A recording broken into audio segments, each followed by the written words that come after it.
তো বন্ধুরা, তোমরা যারা যারা এইবার কলেজে নিউ অ্যাডমিশন নিয়েছো সবার কাছে নিশ্চয়ই কলেজ থেকে এই ইমেলটা চলে গেছে যে ফিজিক্যাল ভেরিফিকেশনের জন্য কবে যেতে হবে।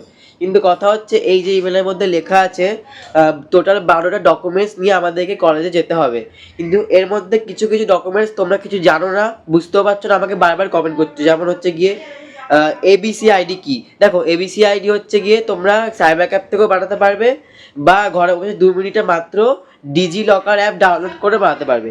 আরেকটা হচ্ছে গিয়ে ইডাব্লিউএ সার্টিফিকেট, ওইটা আমাদের লাগবে না। আর মাইগ্রেশন সার্টিফিকেট, ওইটাও আমাদের লাগবে না।